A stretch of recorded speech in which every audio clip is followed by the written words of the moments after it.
Kumusta mga kasaliksik? Maniniwala ka ba kung sabihin ko sa iyo na mayroong mga tren sa ating kasaysayan na sa sobrang ganda ng kanilang disenyo ay sigurado raw na hindi sila makakalimutan kahit gaano karaming taon pa ang magdaan? Kaya mula sa tren na nagpapalipad ng mga nyebe hanggang sa eroplano para sa riles, ay pag-usapan natin ang 10 pinaka-nakamamanghang tren sa ating planeta. Kaya kung handa ka ng malaman ng mga ito ay simulan na natin. Number 10. Rotary Snowplow. Hindi na bago sa ating kaalaman na sa malamig na parte ng ating planeta ay kadalasang nakukumpol ang mga nyebe at yelo kung saan-saan kahit pa sa mga riles ng tren na naging dahilan para maging mahirap dumaan dito. Kung kaya talaga namang napakalaki ng naitutulong ng kagamitang ikinakabit sa mga tren na ito na kung tawagin ay Rotary Snowplow, dulot na madali nilang natatanggal ang mga nyebeng kanilang nadadaanan.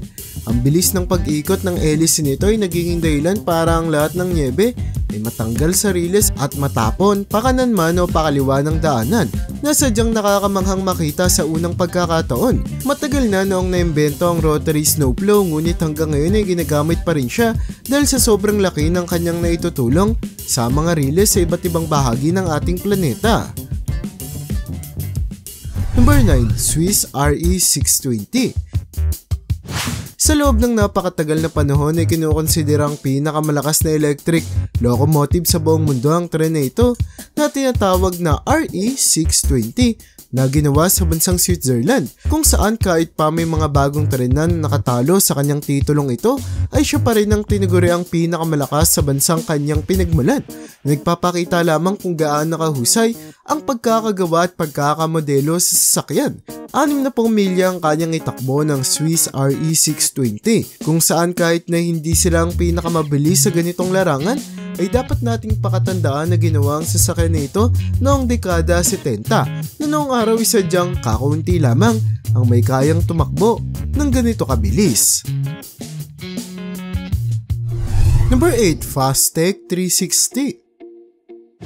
Sa bansang Japan ay mayroong ginawang tren na ginamit para matest kung ano ang limitasyon ng teknolohiya ng ating planeta pagdating sa transportasyon, kung saan ang tren na ito na tinatawag na Fastech 360 ay sinasabing nakakayanang tumakbo sa bilis na 360 km per hour na naging dahilan para makuha ng sasakyan ang kanyang pangalan. Ayon sa mga eksperto ay kaya rin itong umabot sa bilis na 405 kilometro. Ngunit dahil ang bilis na ito ay sadyang mapanganib na para sa mga pasahero at pati na sa istruktura ng sasakyan ay nilimitahan na lamang nila sa 320 kilometro kada oras ang bilis ng Fastech 360 na kasalukuyang ginagamit ng tren sa pang-araw-araw nitong pamamasada. Number 7. Union Pacific Train. Hindi na bago sa ating kaalaman na ang bansang Amerika ay mayroong napakalawak na teritoryo na kinikailangan ng maraming araw para lang mabisita at mapuntahan, na naging dahilan sa pagkakabuo ng tren na ito na kung tawagin ay Union Pacific Train, na makikitang mayroong malaking pangangatawan na umaabot sa 3 milya ang haba na makakatulong daw upang madala nito ang kanyang pasahero pati na ang kanilang mga bagahe sa malalayong parte ng bansa na kanilang gustong puntahan at bisitahin. Nagkaroon ng ilang problema ang mga otoridad dahil sa haba ng tren na posible raw makapagdulot ng matagal na trapiko sa riles. Ngunit dahil sa mas malaki ang naitutulong nito sa pagpapadala ng maraming mga tao sa kanilang nais puntahan, ay patuloy pa rin ang pagpapatakbo sa Union Pacific Train hanggang sa ngayon, kung saan ginagamit pa rin siya ng mga pasahero sa pag-explore ng kabuuan ng bansang Amerika. Number 6. M497 Black Beetle. Kung makikita mo ang tren na ito na tinatawag na M497 Black Beetle na ginawa sa bansang Amerika noong 1960s, ay mapapansin mo na meron siyang nakakabit na jet engine sa kanyang likuran na makatutulong daw upang makatakbo ang sasakyan ng sobrang bilis, na nagtagumpay naman silang makuha dulot ng 183 milya. Ang naaabot na bilis ng tren na noong araw ay sadyang nakakamanga at sobrang hirap makuha. Sa kasamang palad ay masyadong mahal ang pagbuo ng ganitong uri ng tren, dulot na gumagamit sila ng makina ng mga jet plane na dagdag pa sa hindi ganoong katibay na material na ginagamit sa katawan ng mga tren noon, ay talagang madali lamang nasisira ang istruktura ng sasakyan.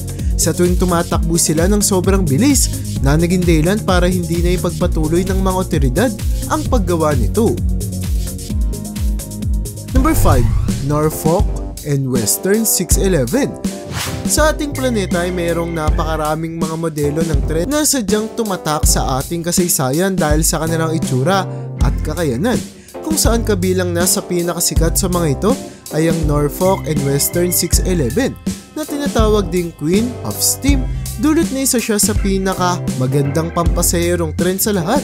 Naging dahilan para ito ang maging paboritong gawing sasakyan ng mga matataas ang estado noong araw sa kanilang pagta-travel. Kahit na ginawa pa noong 1950 ang sasakyan ay patuloy pa rin siyang naaalala ng mga tao hanggang sa kasalukuyan, na nagpapakita lamang kung gaanong nagustuhan ng mga tao ang kanyang itsura at disenyo.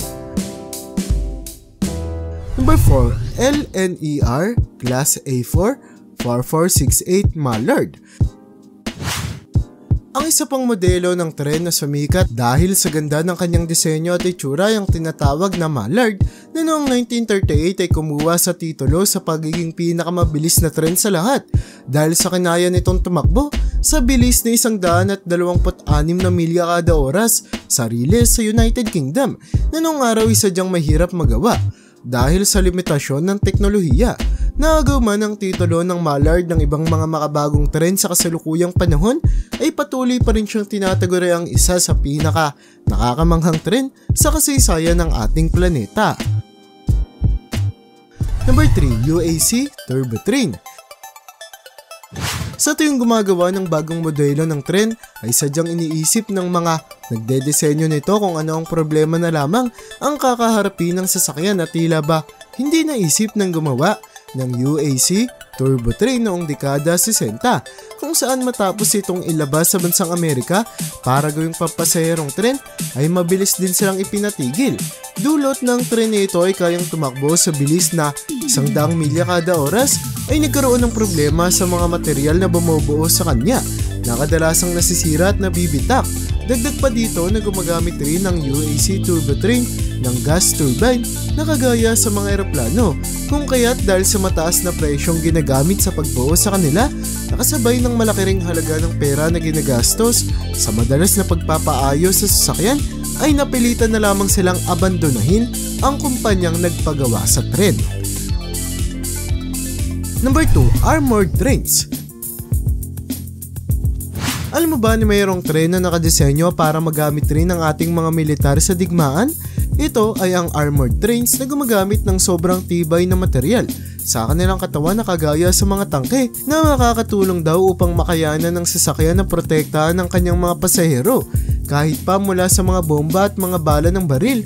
Makikitang mayroon ding mga nakakabit ng mga baril at iba pang mga armas militar sa katawan ng sasakyan na maaari raw gamitin ng mga sundalong nakasakay dito upang matalo ang kanilang mga kalaban. Nakadesenyo ang mga armored trains upang mabilis na mapuntaan ang teritoryo ng kanilang mga kaaway at masira ito mula sa mabilisang pagpapadala ng mga sundalo. Maangas at maganda man ang itsura ng ganitong tren, ay kasalukuyan siyang nakaabandon na lamang sa sulok ng mga riles ng ibang mga bansa dahil sa payapa at kakaunti lamang ang digmaan na nagaganap sa kasalukuyang panahon.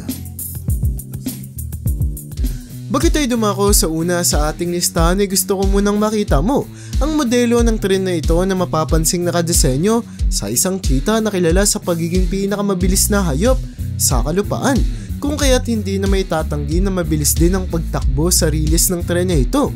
Ang bilis ng tren at nakakatuwang itsura nito ay parehong kukuha daw ng atensyon ng mga pasahero, habang ang kanilang bilis naman ay makatutulong para mapadali ang buhay ng mga tao, na talaga namang nagpapakita kung gaano kaganda ang modelo ng tren na ito na sinasabing balak ipatupad ng ilang mga kumpanya sa ating planeta. Number 1. Schienen Zeppelin. Kung makikita mo ang itsura ng tren na ito na sadyang mayroong mahirap bigkasin na pangalan, ay madali mong mapapansin na para siyang isang eroplanong walang pakpak, kung saan kagaya ng mga eroplano ay nakadesenyo rin ng tren para mabilis na mapadala ang kanyang mga pasahero sa destinasyong kanilang pupuntahan. Dulot na magmula noong 1931 hanggang 1954 ay hawak nito ang titulo sa pagiging pinakamabilis na tren sa ating planeta, sa kadahilan ng kinakaya niyang umabot sa bilis na 230 km kada oras. Naagaw man ang titulo ng tren na ito sa pagiging pinakamabilis sa lahat, ay hindi pa rin may tatanggi na ang kanyang disenyo ay isa sa pinakamaganda sa ating kasaysayan, kung kaya't nakakalungkot isipin na noong 1939 ay pinagtapyas-tapyas ang katawan ng sasakyan para magamit ang kanyang material ng militar ng bansang Germany upang gamitin sa digmaan. At yan ang bumabuo sa listahan natin para sa video na ito. Talaga namang napakaraming mga disenyo at modelo na ang ginawa at pinag-eeksperimentuhan sa pagbuo ng ating mga tren na hindi may tatangging nakatutulong upang mas may improve ang kalidad ng ating pagtatravel. Kaya para sa iyo, alin sa mga tren na ito ang sa tingin mong pinaka nakakamangha sa lahat? I-comment mo naman yan sa baba. At hanggang dito na lang muna ang aking bahagi. Hanggang sa muli mga kasaliksik, maraming salamat sa panonood. See you in my next vid.